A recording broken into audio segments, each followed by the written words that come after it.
Hello friends, and welcome back to ABN and the Trinity channel for another episode of Islam and the News. It's such a blessing to have you here every single Friday for an hour-long news program which features news stories, videos, and more that you will not find in the mainstream media. So we're very thankful for all of our loyal viewers and all of you who are taking these videos and sharing them online, on Facebook, Twitter, other social media sites, and even getting the URLs to these videos when they're on the YouTube channel or on my Vimeo channel, and emailing those out to your contacts who may not be using social media, but of course still need the news just like everyone else. So we're so thankful for you and for your prayers and for your financial support for ABN and the Trinity channel, which allow all of these weekly shows to continue and allow all of our satellites to continue to flow to North Africa, the Middle East. We have Australia, we have New Zealand, we have North America, United States and Canada, and that's just the satellites. We're also flowing through high-speed internet throughout the world, and also we're on many digital devices. If you have iPhone and Android or whatever else, you can download the ABN Sat app, and you can watch a lot of the different channels that are now on ABN's digital tree, but also, of course, right here, the Trinity channel. If you click on that one, you'll be able to watch this show every single week live on your mobile device, as well as the other weekly shows that are happening as well. We also want to keep you informed about the upcoming marathon, which is happening in October. The very first week of October, October 2nd through 6th, will be the next International Apologetics Marathon, the second International Apologetics Marathon of 2017. And a lot of great topics and great guests are being scheduled. So please stay tuned for those. And of course, all the weekly shows in the meantime. Starting off with Al Arabia, I have ISIS claims responsibility for attack on Egyptian police. ISIS has claimed responsibility for an attack on a patrol car on Wednesday that killed 4 Egyptian policemen in North Sinai. The militant group's AMAQ news agency said on Thursday. Authorities in Arish, the capital of North Sinai province, were on the hunt for gunmen who fired at the patrol car, state newspaper Al Ahram reported on Wednesday. Attacks on security forces have been frequent in Egypt since the army, led by General-turned-President Abdel Fattah al-Sisi, ousted Muslim Brotherhood President Mohammed Morsi in 2013 after mass protests against his rule. The violence has been concentrated in the Sinai Peninsula, where Egypt is fighting an insurgency, but has also expanded to hit Egypt's Coptic Christians, the country's largest minority. Now, the interesting thing here, this attack, as well as many other attacks that are happening throughout the world, as you probably notice, it seems like ISIS claims responsibility to just about everything out there. I haven't seen one yet where ISIS has come out and said, well, hey, that wasn't us, so we don't know who it was or whatever else. The thing is that what makes ISIS so different from Al-Qaeda is that whereas Al-Qaeda wants to be in complete control of any operations or any attacks, they want to have complete control over, the process of how it comes about, the people who are involved in it. They want to be the managers of the events. Think of it that way. Where ISIS, they are more about inspiring other people.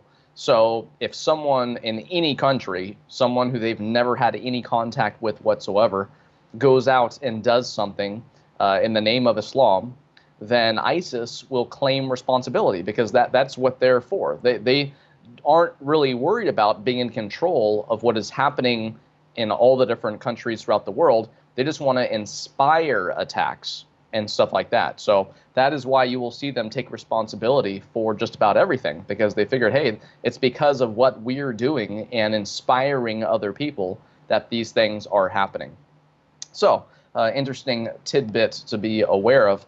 And also, like I just mentioned, the AMAQ I have here from Aswat, I have 24/7 news agency run by ISIS. That is what AMAQ is. Al-Qaeda chief Osama bin Laden had used in the past recorded video and audio messages in far-off hideaways and sent them to international television networks by the aid of his supporters in order to claim responsibility for the September 11th attacks in 2001. Today, ISIS, which plays the role of a well-known terrorist threat to the West, sponsors its very own AMAQ news agency, issuing dispatches on a 24-hour news cycle by the use of mobile technology. ISIS claimed responsibility on Tuesday's bombings in Brussels through the agency itself, stationing reports in 2 languages, consequently, in English and then Arabic, in a detached journalistic style without images or statements from its leaders. Noting that the news agency is named after a Syrian town mentioned in an ancient prophecy as the site for an apocalyptic victory over non-believers. Very much aware of the propaganda value of outlining itself as a militant in an uneven struggle, Amaq stated that the attacks were part of a broader war with an international coalition. Charlie Winter, a senior research associate at Georgia State University in Atlanta, said that Amaq is an effort to grab, quote, information dominance over enemies. The latter stated by phone that the agency is being used as a part of a wider propaganda strategy in the first place, and also used for tactical and strategic gains in the second place. Winter added that the group is, quote, very keen on having a very centralized message. I have here from Sputnik News, horrors of Daesh, thousands of Yazidi women still in captivity. As the Iraqi Kurdish leadership continues to battle Daesh in an effort to free Yazidis from captivity and liberate towns and villages, Sputnik takes a look at the city of Sinjar, which was liberated 2 years ago, but where Daesh still haunts its people. Hayri Bozan, a representative of the Yazidis in the Kurdish Regional Ministry for Religious Affairs, spoke to Sputnik in an interview about the liberated city of Sinjar, stressing that many Yazidi women and children are still prisoners of Daesh. On August 3rd, 2014, Daesh terrorists captured the city of Sinjar in Iraq. In the next few days, the terrorists executed hundreds of Yazidi men and captured thousands of women and children. Many of them were taken to Syria. In November 2015, Sinjar was liberated from the terrorists. However, not everyone could be saved from the terror of Daesh. Bozan said that over the last 3 years, 3,092 Yazidis have been saved from Daesh, but another 3,325 people still remain in the clutches of the terrorists. He further said, we succeeded in saving part of the Yazidis held by Daesh in Mosul and its environs, in Syria and elsewhere. The children whom we managed to save told us that Daesh changed their names to Islamic ones. They also used children as suicide bombers and continues to do so now. And then it ends with saying that the Yazidis are an independently tiny Kurdish religious community living primarily in northern Iraq's Nineveh province. I have here from the Washington Post, one of Syria's best-known democracy activists has been executed. This is out of Beirut. It says most of the activists who embraced the calls for freedom that resonated across Syria in 2011 were imprisoned, killed, or forced into exile before anyone even knew their names.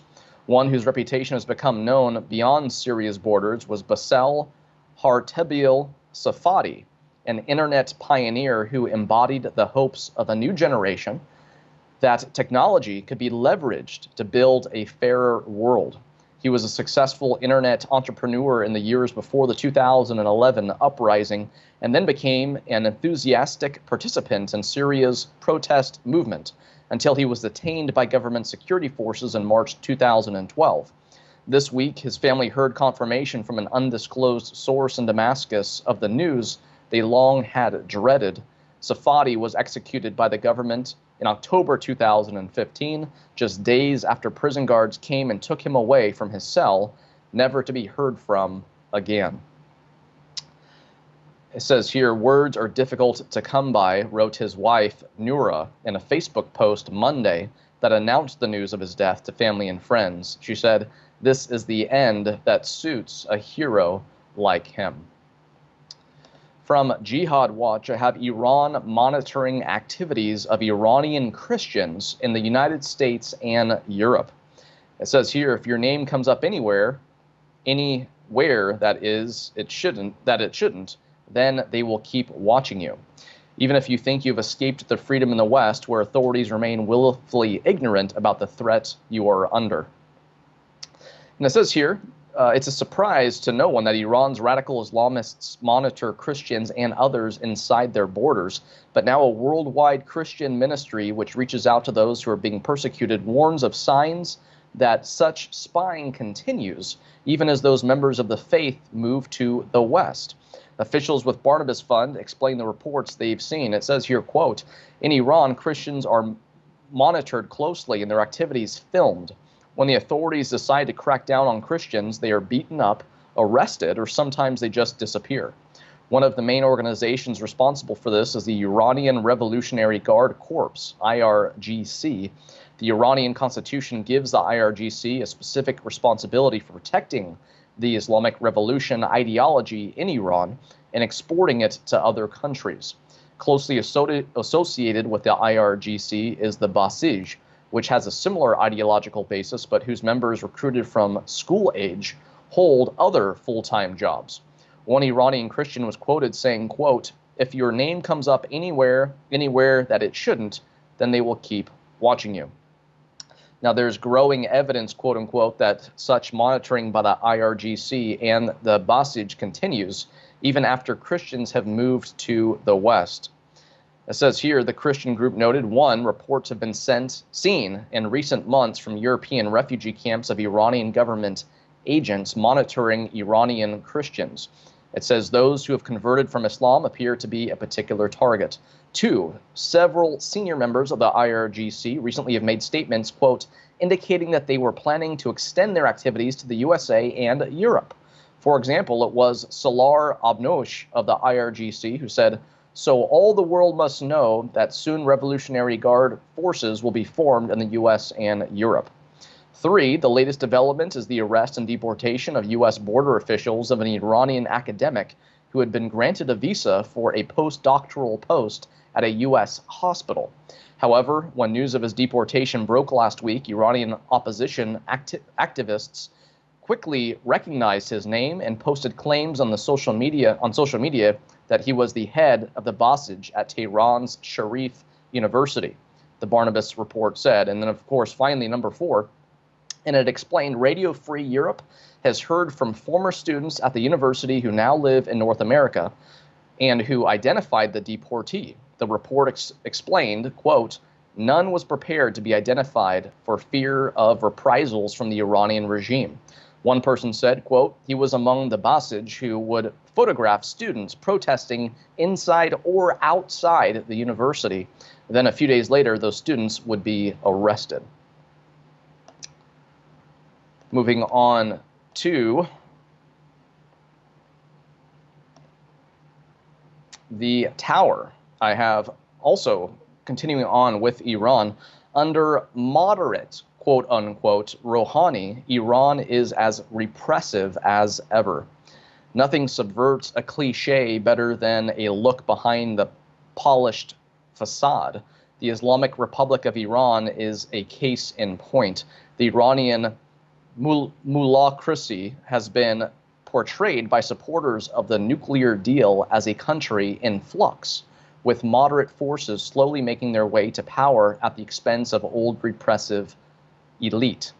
Yet, reality paints a very different picture, just as Hassan Rouhani won the endorsement of Iran's supreme leader Ayatollah Ali Khomeini for his second term as president on Thursday. Amnesty International published a report that rips to shreds the myth of the rise of moderates in Iran. The organization concluded that rather than taking steps to address the abysmal human rights situation in the country, conditions have steadily deteriorated for peaceful activists under the Rouhani presidency.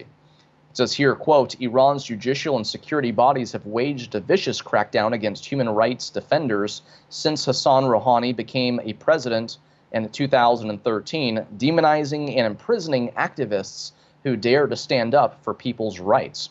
Amnesty International said on Wednesday. It also goes on to say President Rouhani and his administration have so far failed to take any meaningful steps to stop these abuses. On the contrary, they have brushed aside reports of abuses. From Al-Alam, I have also President Rouhani appoints female vice presidents.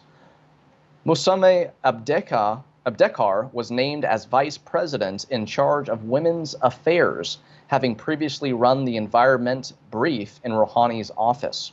Layla Jonaidi was appointed as the vice president for legal affairs, while another woman, Shahindokt Maulaverdi, was named as a special advisor for citizens' rights. President Rouhani, who had 3 female vice presidents during his previous term, still has several more deputy positions to fill, and it was unclear if they would go to women. Out of Breitbart, I have Palestinians release Hebrew language music video urging Muslims to tear apart and stab Jews. A Hebrew language music video urging Palestinians, Arabs, and Muslims to tear apart and kill Israeli Jews has begun circulating on Palestinian social media in the wake of the July 14th shooting death of 2 Israeli Druze policemen after Israeli Arab terrorists smuggled guns onto the Temple Mount complex and opened fire. Memory translated the video into English for international audiences.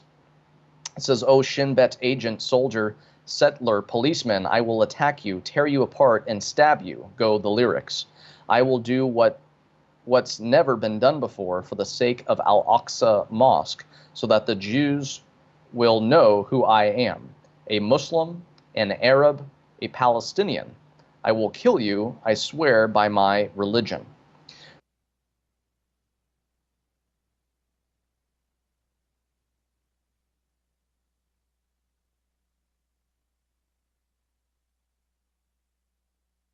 Bombings and indoctrinate children to become martyrs, quote unquote.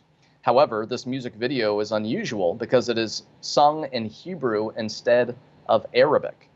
The video includes footage of terrorists carrying out stabbings and ramming their cars into Israelis. From Bare Naked Islam, I have Morocco. 15 teenagers contract rabies after having sex with a donkey. It's here, the sexually frustrated children and teenagers stayed at the Mekra Belksiri Hospital for 1 week to receive rabies vaccinations after the animal transmitted the disease to them, explained Moroccan daily Al Akhbar in its August 10th edition. The incident has put the families of these 15 young people into distress and horror, reports the Daily. Local authorities have been alerted in search for anyone else who has approached, quote unquote, and admired, quote unquote, the animal closely in order to limit the risk of rabies spreading among the inhabitants of the region. The occurrence became the subject of mockery and ridicule among the population of the small town. The local authorities ordered the owner of the animal to slaughter it to avoid further risk of spreading the disease. Out of World Watch Monitor, I have Egypt. A second Copt in 2 years dies mysteriously in the same army unit, this time on his first day. Now, we're going to show another picture here in a moment, but this is a news story I just covered last week showing you a picture of the first guy. Now, this right here is the second one. It says the family of a Coptic Christian soldier who died last month on his first day at work in the same regiment where another Copt died in mysterious circumstances in November 2015, say he was murdered because of his Christian faith.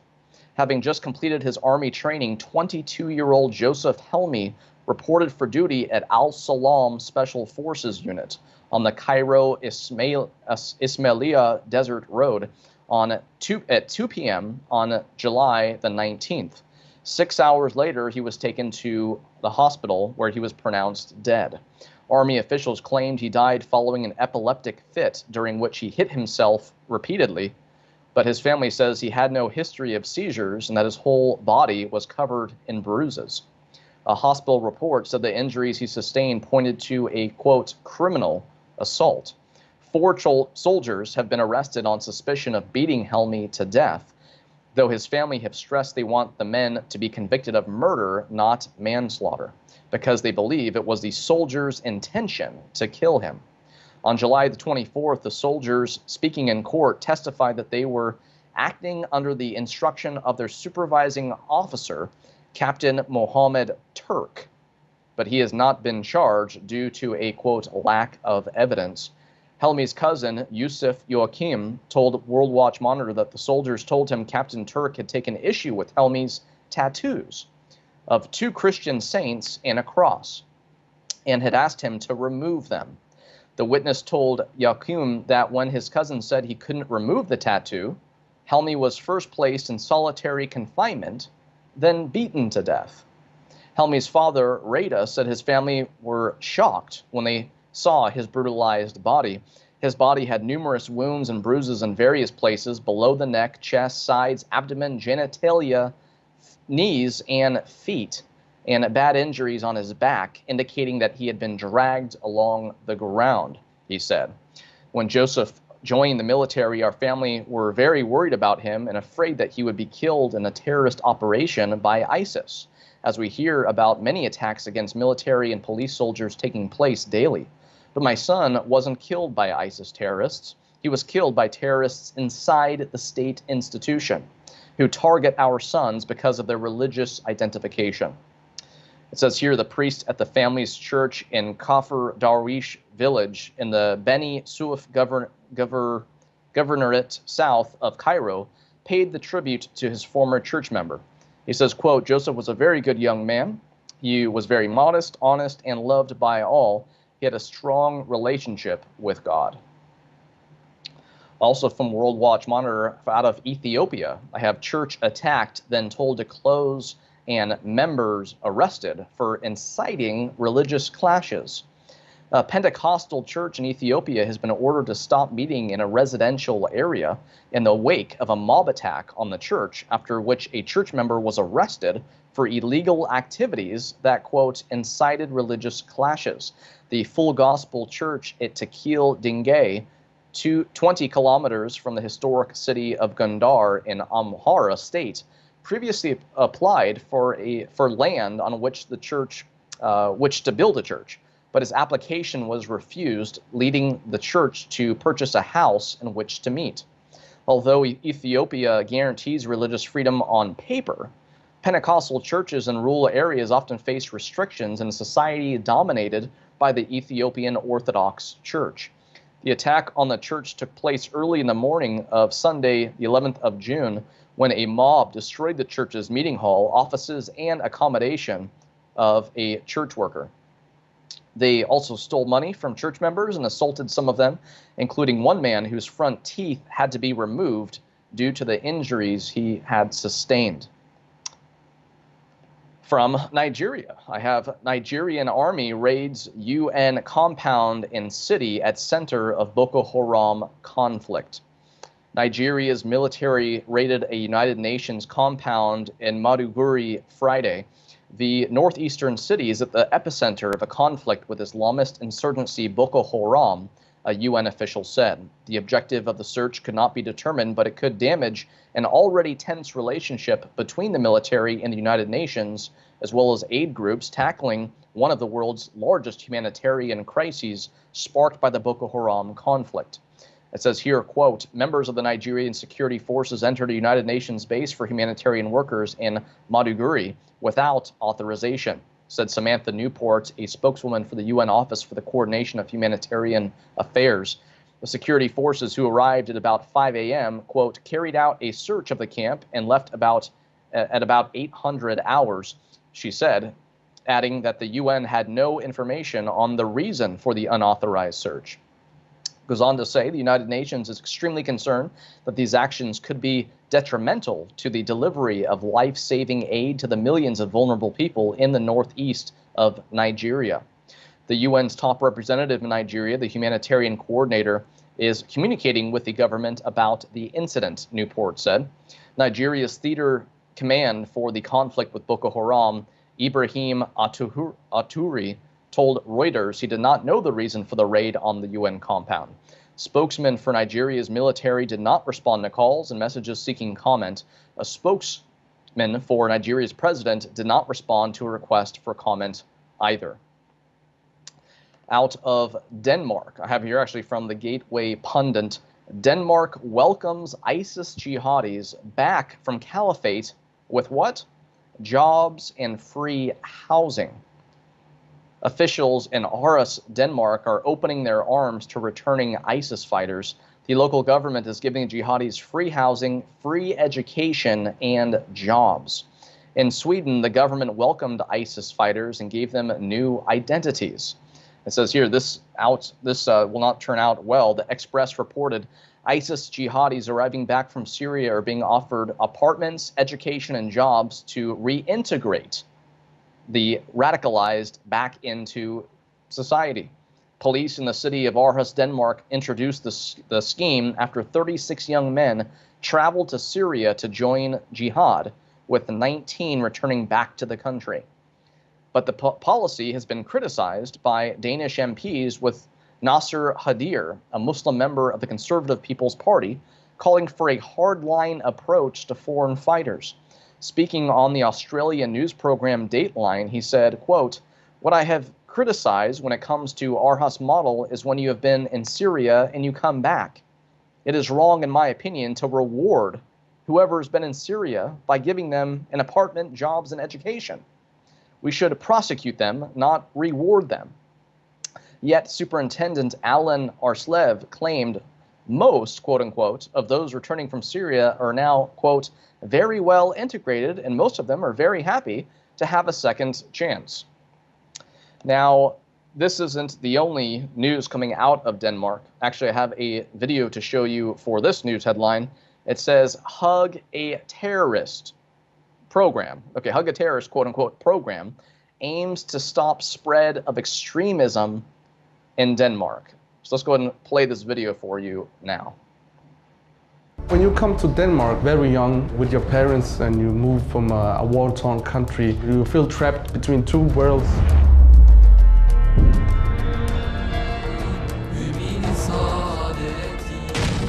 In my mind, I was like, they treated me as a terrorist. If they want a terrorist, they will get a terrorist. This point that told me that he was in Syria, that he was with Daesh, and he was martyred. He was dead? Yeah. So you called them directly? Yes, and invited them to come to the police station for a chat, so they could get some kind of help having a good life here in the city.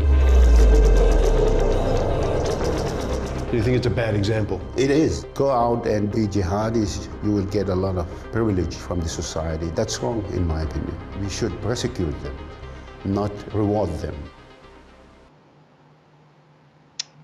Police in Denmark have set up a controversial new program to stop the spread of radicalization and terror attacks. Now, it's humorous to see this news story right after the one I just gave you of giving the returning jihadists free jobs and education, all this other stuff, and then to see this come out saying that in Aarhus, Denmark's second largest city, authorities are using a method referred to by some as the Hug a Terrorist or Hug a Jihadi model of de-radicalization.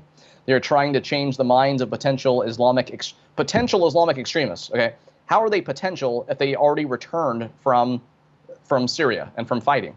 It says here, they are trying to change the minds of potential Islamic extremists by supporting them and offering them kindness rather than treating them as outcasts and criminals. Dateline reporter Evan Williams spoke with a man using the alias Jamel, who said he was so disenfranchised and angry with society, he was considering leaving Denmark and becoming a terrorist. In my mind, I was like, they treated me as a terrorist. If they want a terrorist, they will get a terrorist, he said. When he began speaking with someone from the Hug a Jihadi program, he began to open up about the unique difficulties of being a Muslim in Denmark. Williams said that's when Jamal began to reconsider his views. All it took was someone to reach out and offer empathy and understanding, Williams wrote. Watch the Fox and Friends report above and let us know what you think in the comments. And this is what you can do if you go to this news story, which actually, the second one, not the first one, but this one here that had this video was actually out of insider.foxnews.com. So you can comment there if you want to give your opinion. And of course, Fox being a US-based news, I'm sure they would appreciate some international comments from viewers who we do, of course, have throughout the world if you want to go and comment on this story. But it's not just, of course, Denmark or other countries that I've talked about many times before. I have here from Interfaith Institute, France. Churches vanish and mosques spring up.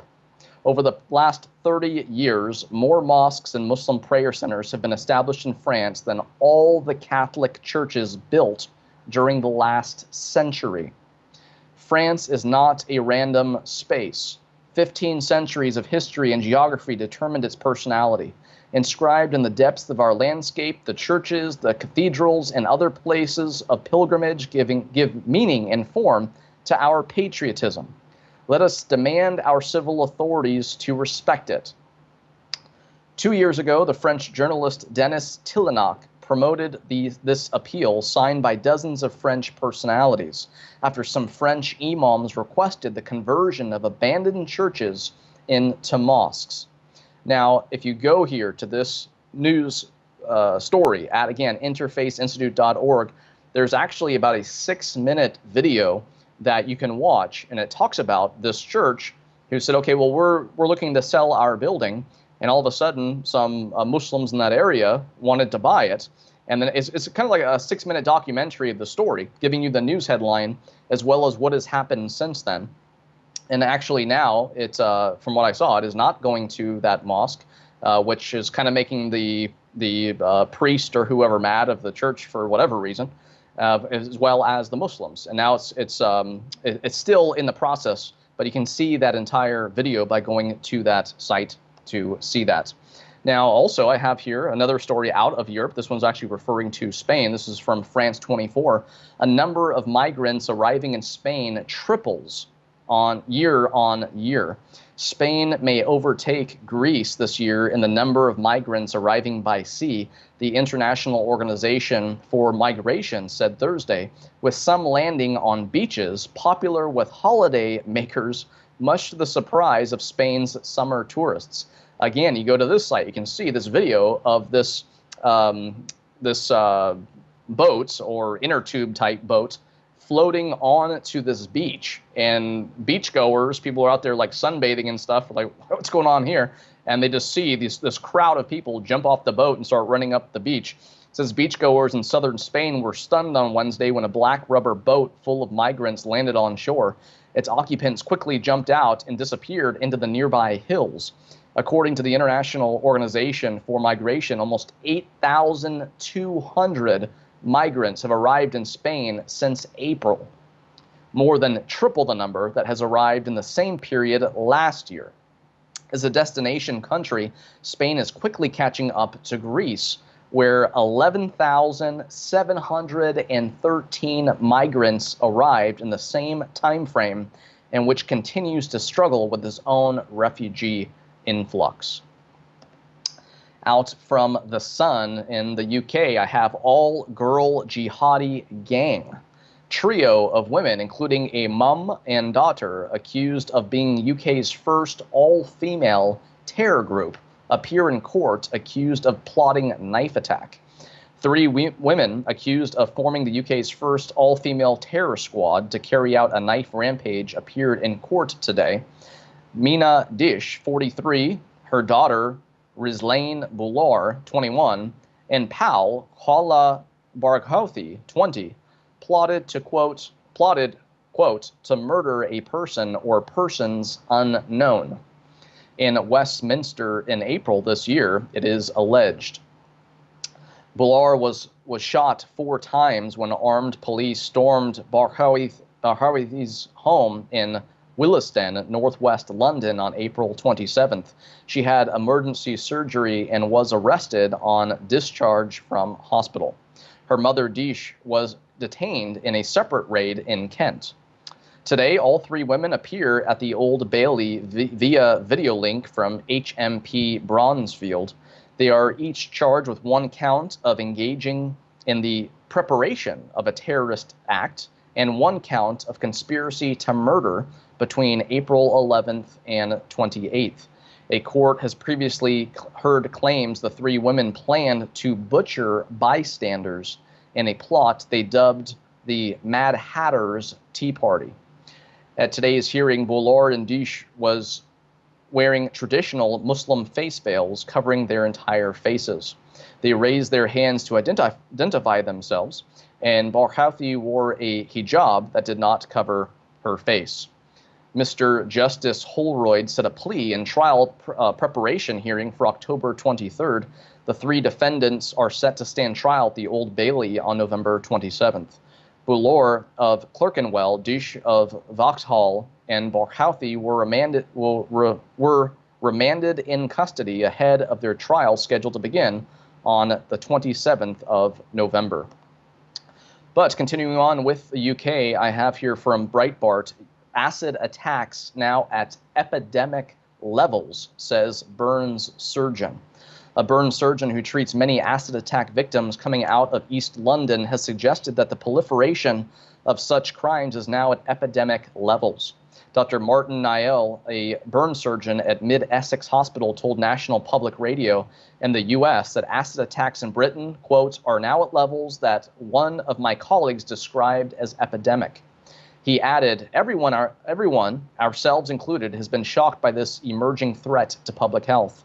In terms of attacks per head of population, London is now the acid attack capital of the world, with a 74% rise in assaults from 261 to 454 between 2015 and 2016.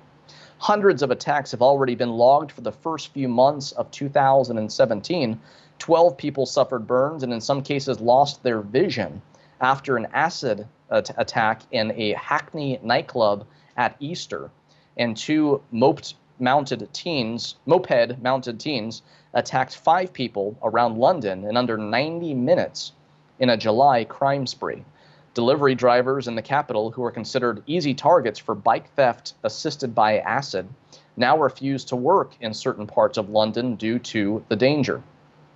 NPR suggests that, quote, acid attacks in the UK actually date back to before Victorian times, citing a case dating from 1831 in which a domestic servant poured acid on a colleague while they were sleeping. Although such incidents were not unknown historically, they were, until recently, considered rare and shocking crimes and dealt with harshly. The servant in the aforementioned case was sentenced to be hanged. Punishment is now much less severe, with David Phillips, who blinded and seriously disfigured Andreas Christoforos, and in 2015 being handed a sentence of just 16 years with eligibility for parole after 8. Well, perpetrators are not confined to any one community. Between 2011 and 2016, attacks in London tended to be concentrated in areas which have experienced high levels of immigration. Newham, Barking, and Dagenham and Tower Hamlets, all of which are minority white British, topped the list for total attacks in the period.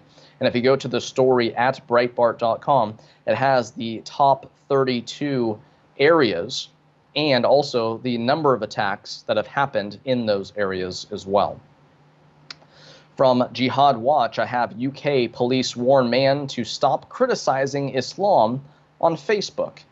A man in Britain was visited by police and told to take down his material that was critical to Islam from Facebook. He states, the officers themselves were polite and reasonable enough.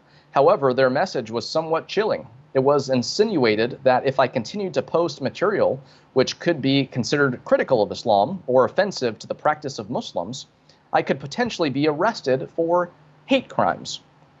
Equally chilling was that I have no idea how they obtained my personal information, and they weren't willing to disclose this information during their visit.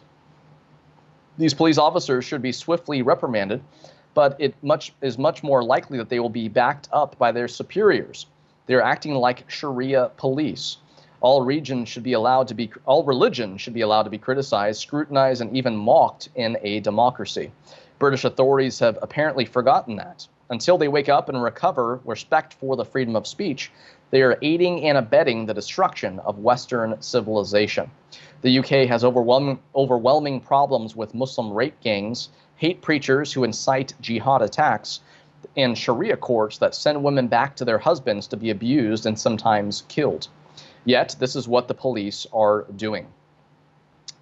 From WND, I have Easy Meat, mass rape of white girls by Muslim gang. 17 men and 1 woman were found guilty of a host of sexual crimes against young women, many of them children, after a mass grooming gang was uncovered in Newcastle, England. The gang, made up of mostly Muslim Middle Easterners and South Asians, commonly referred to as just Asians in the UK, preyed upon white British girls, plying them with alcohol, marijuana, mephedrone, and other drugs. The victims of sexual abuse were between the ages of 13 and 25 years old. They were drugged unconscious and then raped or pressured into sex through physical or emotional abuse. According to London Guardian, one of the gang members, Batrul Hussain, allegedly yelled at a female ticket inspector on public transit.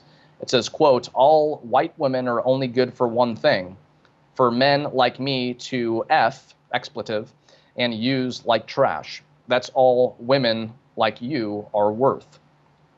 Peter McLaughlin, author of Easy Meat, Inside Britain's Grooming Gang Scandal, yes, that's an actual book you can find on Amazon or anywhere else where you buy books, noted Muslims make up 5% of the population of the UK, but account for 90% of grooming gang convictions. The gangs work by targeting vulnerable individuals and abusing them emotionally. The so-called, quote, boyfriend model, in which the victim of sexual abuse is led to believe she is in a healthy relationship. The law enforcement effort to take down the grooming gang, Operation Sanctuary, quote unquote, was the largest and most complex sex abuse investigation in the history of Northumbria Police, according to Chief Constable Steve Oshman. The case has startling similarities to other accounts of other grooming gangs in the UK, the most well-known of which is the Rotherham scandal, in which at least 300 Muslim men groomed young girls for sex over a 16-year period. Out of Breitbart, I have Malaysia bans book promoting moderate Islam for undermining order. The Malaysian government has banned a new book promoting a more moderate form of Islam, saying that the text is likely to, quote, undermine order and, quote, alarm public opinion.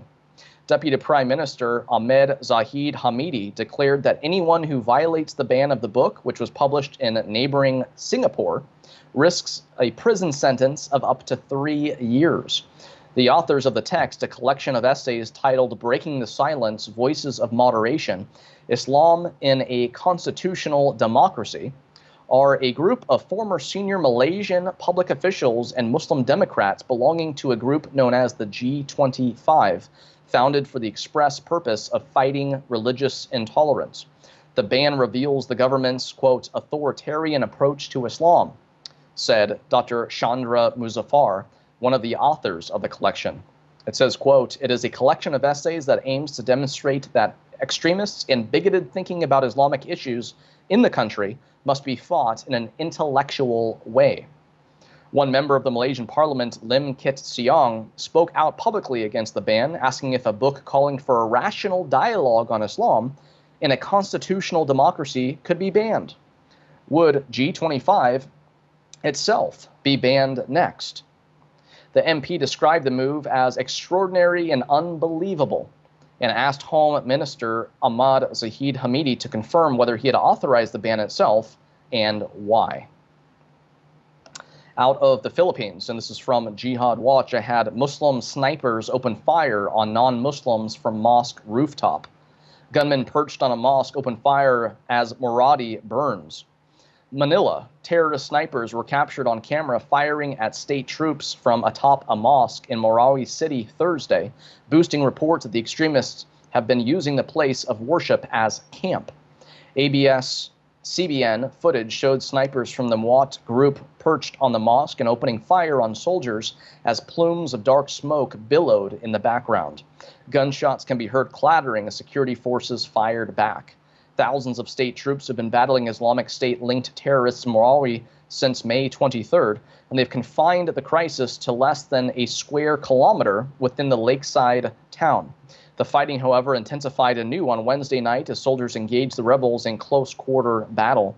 ABS-CBN night vision cameras captured the exchange of gunfire that lasted up to the late hours, during which fires broke out and thick smoke engulfed the city. Military tanks were also seen moving around the old capital under enemy fire. And as of Wednesday, the battle for Marawi has killed some 700 people, including 539 terrorists and 122 state troops. Now, from the stream.org, I have, when it comes to Islam, logic is put in reverse. The city of Bondi, Australia, is taking the illogicality to a whole new level. Illogicality, there we go. Have you noticed that? Just after an Islamic terrorist attack in our nation, the airwaves are ablaze with warnings, not against Islamic terrorism, but against Islamophobia. So the fear is not that there will be more terrorist attacks. The fear is that people will be fearful of Muslims. That is misguided enough, although I too deplore when the larger Muslim community is blamed for what the radical extremists do. But what just happened in Bondi, Australia, takes this illogicality to a whole new level. As reported on news.com.au, quote, a local council has banned the construction of a synagogue in Bondi because it could be a terrorist target, in a shock move that religious leaders say has carved in to Islamic extremism and created a dangerous precedent. Yes, the Jewish community was not allowed to build a new synagogue for fear that radical Muslims would target it. Talk about a reverse in logic. The decision had been fought in the courts, but it was upheld this week, leading to outrage and dismay. It says here, quote, Jewish leaders are shocked the decision appears to suggest they cannot freely practice their religion because they are a target of hate by Islamist extremists, and that the council has used their own risk assessment of the target of the threat posed by ISIS against it. The head of the local Jewish community said the council and the court had effectively stifled freedom of religion and rewarded terrorism. Rabbi Yehoram Alman put it plainly. The implications of the decision are enormous, he said. It implies that no Jewish organization should be allowed to exist in residential areas. It stands to stifle Jewish existence and activity in Sydney, and indeed, by creating a precedent, the whole of Australia, and by extension, rewarding terrorism. Let's use logic. If terrorism is the problem, you stand against it, not punish potential victims. Logic would tell you that if you bow down to the threat of terrorism, you empower it. What were the people of Bondi thinking? It says here the Muslim population of Australia is growing fast. It still makes up only 2.6% of the population, and the Australian media constantly defends Islam as a religion of peace. Why then so much fear? If the vast majority of Muslims are not terrorists, why be afraid to build a synagogue in Bondi? Can the government not deal with a handful of radicalized violent Muslims? In Muslim-majority nations where strict Islam is practiced, Jews and Christians are reduced to second-class citizens. They must pay the jizya tax or are deprived of the right to build new synagogues and churches. And actually if I said there, I'm sorry, if I said or, that is not incorrect. In general, they are deprived of the right to build synagogues and churches. If you live under a country that's under full Sharia, you can't build a church or even renovate an old one. Why is that? It's because Islam likes to keep the people of the book, Jews and Christians, on a steady decline with an ultimate goal of elimination. And this here is, again, just this logic being reversed to all of a sudden award terrorists or anyone with a terroristic mindset, thinking, oh, well, you could be the potential of a terrorist attack, so let's just not build that building and make sure that that doesn't happen. So I have here from Canada, cbc.ca, anti-Islam pamphlets spark police probe in Sherbrooke, Quebec. It says one pamphlet accuses a local mosque of having ties to Hamas. Police in Sherbrooke, Quebec have opened a criminal investigation into recently circulated pamphlets that targeted the area's Muslim community. The pamphlets have appeared in people's mailboxes and tucked underneath windshield wipers. One of the pamphlets accuses a local mosque of having ties to the militant Islamic group Hamas and is signed by a group calling itself Le Réveil, or the Wake Up. We are transparent people, quote. Hafid Gargurum, who heads an Islamic association in the area, he says, our doors are open, our reports are available to everyone and are available on the website of the Canadian Revenue Agency. Another pamphlet claims radical Islam is on the rise and is seeking to impose a system of law that is both homophobic and favors pedophiles. It says here, quote, don't let these abusers turn Quebec into Islamic territory, the pamphlet reads. It is signed by a group that calls itself La Mort, or the Pack. A website that carries the group's name says it seeks to, quote, unite those who are worried about the invasion of radical Islam that is surreptitiously advancing across our lands and calmly gravitating towards the political sphere. Algorithm filed a complaint with Sherbrooke Police about the first pamphlet. A spokesperson for the department said it is the first time the force has seen pamphlets like these appear in people's mailboxes. A similar tract appeared last month in Quebec City. That pamphlet also accused a local mosque of having ties with violent Islamic groups and sparked a police probe. From WND, I have Statue of Liberty now goes Muslim in Congress. Sarah Palin slams portrayal in U.S. Representative's office. A portrayal of the Statue of Liberty as a Muslim woman on display in the office of the U.S. Representative Lou Correa, Democrat from California, is drawing a rebuke from former vice presidential candidate Sarah Palin. The image first was questioned by an activist organization called We the People Rising, which asked Correa to remove it. He refused. The image from a high school student is part of an art competition, and it shows the Statue of Liberty wearing a hijab, holding a torch across the left of the body, not the ordinary aloft position, signaling a light for freedom.